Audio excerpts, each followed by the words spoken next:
it will be our aim to become leaders in the education of the young men and women of Texas, fitting them to creditably fill the most important positions in business and professional circles. So spoke founding President Joshua C. Chilton on September 16, 1890, when he opened the Texas Normal College and Teacher Training Institute in Denton. Those auspicious words, emphasizing leadership, inclusion, opportunity, and service to the state, would echo throughout the history of the University of North Texas. It is a history of 125 years and counting. A story of becoming a thriving institution in the heart of a booming region. A university committed to providing the best education possible and preparing students from every background to become thoughtful, engaged citizens of the world. Ours is a colorful story, especially if that color is green. Above all, we're an American success story, one of growth in scope and ambition, in optimism, creativity, and innovation. UNT's inseparable ties to Denton go back to that 1890 beginning, when a group of local business leaders known as the Syndicate purchased 10 acres to establish the college. Before the new campus was ready, classes met on the top floor of a hardware store downtown. 70 students, men and women, attended, and later a group of Creek Indians helped boost enrollment. The new Normal building, financed by the city, opened on campus in 1891. Our second president, J.J. Crumley, continued the challenge of establishing the college and gained state recognition for the school's degrees. The legislation named us North Texas Normal College, and North has been a part of our name ever since. In 1899, with President Mentor B. Terrell in office, the school celebrated another legislative victory, becoming a state institution certified to prepare teachers in Texas. This victory emphatically made the local news. Denton has forgotten the killed fruit crop, the sandstorm, and other little unpleasant matters, and has been rejoicing over the State Normal College located here by an act of the legislature. And we all feel that the school will add much to the prosperity of our whole city. The state institution opened its doors in 1901 and entered the 20th century with more than 500 students. Led by Presidents J.S. Kendall and W.H. Bruce, North Texas State Normal College was on solid footing. Students chose green and white as the school colors. Athletics officially began, and new buildings included the first library, today's Curry Hall. With more students came more opportunities. Literature, drama, and debating societies flourished, forerunners of the more than 400 student organizations on campus today.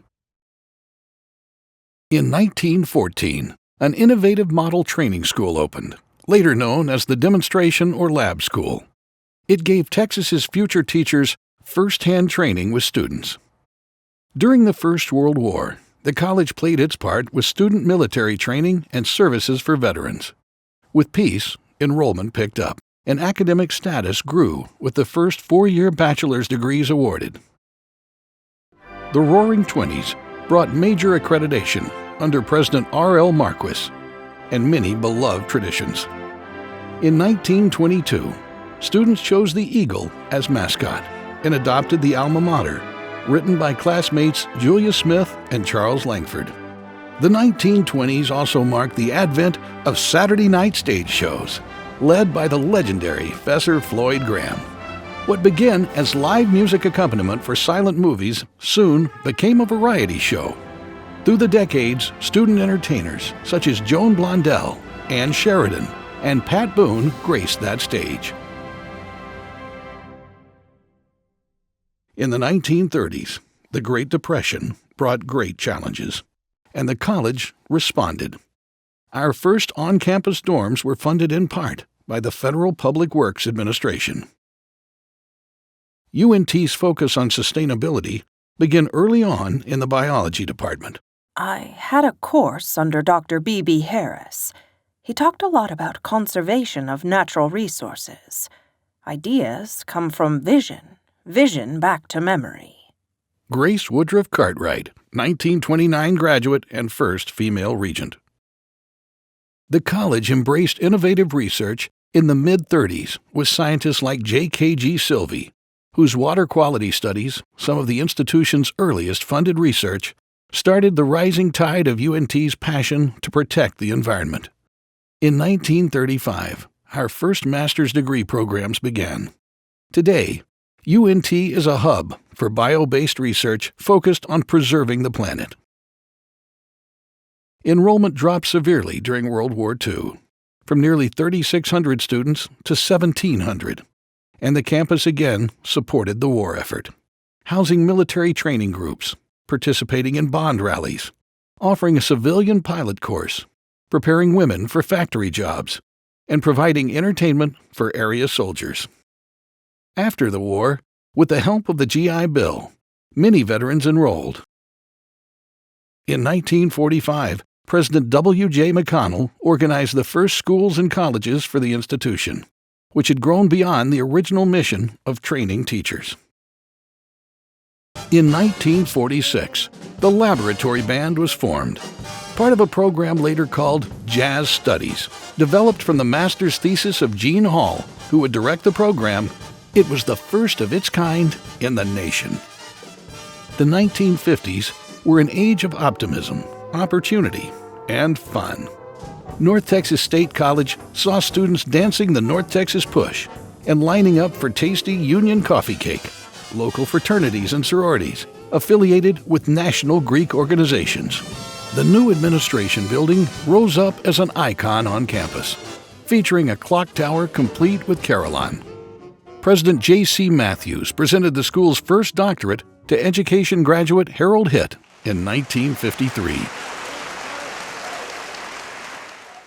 The 1950s also brought social change. The first African-American student attended in 1954, when the college admitted A. Tennyson Miller to educational doctoral classes. In 1955, would-be transfer student Joe Atkins had the courage to file a lawsuit that paved the way for African-American undergraduates to enroll. The first was Irma E.L. Sephas in the spring of 1956. I would like to say that I'm happy to be a student on the campus of dear old North Texas that exemplifies the true Texas spirit, because certainly every hour that I have spent here has been a pleasant one. The first freshman class of African Americans that fall included Abner Haynes and Leon King. The two athletes joined the freshman football team, making it one of the first integrated college sports teams in Texas and the entire South. In 1961, the college officially became North Texas State University. Acknowledgement that we were transforming into an academic institution of the first order. The University Day celebration featured speeches, dancing, and the ringing of the victory bell. Also heard in the 60s, the 1 o'clock lap band, named for its rehearsal hour. Thriving under famed director Leon Breeden, the group played the White House in 1967, sharing the bill with Duke Ellington and Stan Getz. At the White House, John Wayne and his wife were most complimentary. John D. Rockefeller IV and his wife, Henry Ford II and his wife, they couldn't have been nicer. They were intrigued that jazz was being taught in the colleges. They couldn't believe it. The band began performing internationally, and in the 1970s would garner the first of 6 Grammy nominations to date. Academic opportunities and achievements grew as well. The university awarded its first Ph.D. in science to chemistry graduate Linda Truitt Cray in 1967. Athletics also prospered. In the 1960s, the Mean Green nickname took hold for the football team thanks to a punishing defense. One of that era's players went on to a legendary pro football career with a nickname of his own, Mean Joe Green. Our university is never isolated from the larger community. In the 1960s, the assassination of John F. Kennedy, the struggle for civil rights, the murder of Martin Luther King Jr., and the Vietnam War spurred vigils, marches, and protests, and the campus felt the influence of a burgeoning counterculture. In a decade of energy crises and gas lines, the campus observed the first National Earth Day in 1970. The year also marked the founding of the Institute of Applied Science, dedicated to environmental research and eventually housed in the first green building on campus, the Environmental Education, Science, and Technology Building. In the 1970s, international students joined the university in increasing numbers, contributing to the diversity of the student body. That time also gave birth to beloved symbols like Boomer the Cannon, the Mean Green Machine, and the Flying Worm. They supported the Mean Green football team, which kept winning with renowned coach Hayden Fry.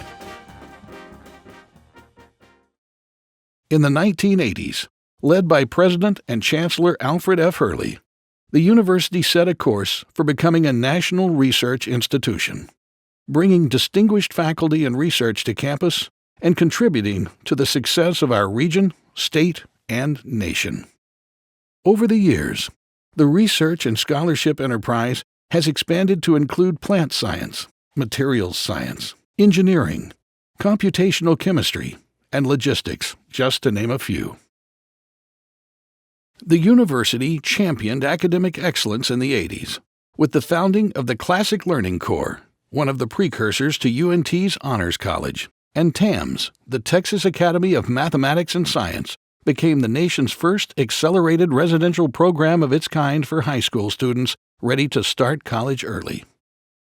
By the time we celebrated our centennial in 1990, we had officially become the University of North Texas.